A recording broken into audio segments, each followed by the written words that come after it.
Hi guys, Mark here at King's Norton Golf Club. Does that look familiar? If it does, watch this video and I'm going to tell you how you can get that ball out of the bunker first time more often.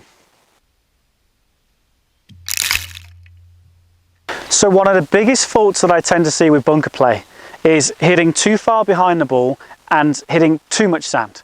So I see players hit somewhere along here and they go very, very deep into the sand. Now the problem with that is that will slow the club down as you're swinging through. So you're going to hit the sand here. That's going to slow the club down too much. You're not able to maintain the speed moving through into your follow through. You see a lot of people not being able to follow through and stopping here. And then that's why the ball doesn't come out the bunker. It hasn't got enough speed, hasn't got enough power coming up and out. So it's really important that we only hit that inch behind the ball and that we keep the strike shallow, that we're just brushing the sand underneath the ball. We're not digging down into the sand. We don't want a steep, deep contact. Now, that steep, deep contact tends to come from a lot of players wanting to shaft lean the club here forwards as we're trying to strike the ball, or sorry, strike the sand. So if you get a lot of shaft lean here with a bunker shot, then you'll use the lead edge. And that's what causes the depth to get deeper as you strike the sand and the club to slow down and stop. So what we need is we need a swing that's going to allow us to use the bounce. That's why these golf clubs, our wedges, have bounce, so that it just glides through the top of the sand and doesn't dig down too deep. So here's a few bits and pieces that can help you try and achieve all of that. So the first thing is going to be is a drill for you to work on your low point and where you're striking the sand. And so quite simply what you can do is just draw a line in the sand and practice going up and down that line, striking the line. So of course you're going to get into your setup where you lean your weight a little bit left, ball positioning slightly forwards. I've got my face open, and then I'm going to try and hit the sand on that line, and you can see there that I got just behind the line, but then I was very close to the line on that one. I'll move through to the next one. That's okay. And then through to the next one.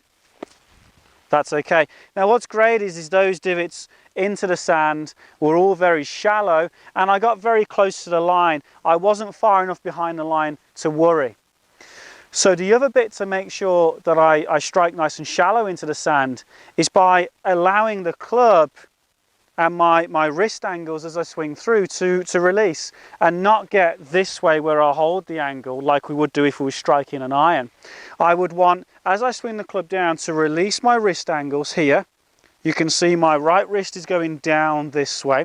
I'm swinging the club down, I release that right wrist angle and then let the club take over. Let the club head take over through to a finish. And what you'll find is that allows you to create a shallower contact. So with those two new ideas, you should be able to strike an inch behind the ball with a shallow contact. And that will allow you, hopefully, to play some bunker shots like this. A nice high ball flight, got a bit of spin on it, and I'm really pleased. So let's get you drawing a line in the sand and trying to strike the line. And let's get you releasing that angle as that club comes down and let the club take over in order to get a nice shallow contact. Something else that's really important is speed and maintaining the speed of your swing and the speed of the club through to a full finish. So sometimes I quite like to get a lot of my players to actually hit the ball out of a bunker like I'm trying to hit a 7-iron 150 yards. That's how much speed I want them to have when they're hitting these shots. And of course the first few go too far. They hit an inch behind the ball with that much speed, a 7-iron full swing. There you go, that would normally go 150.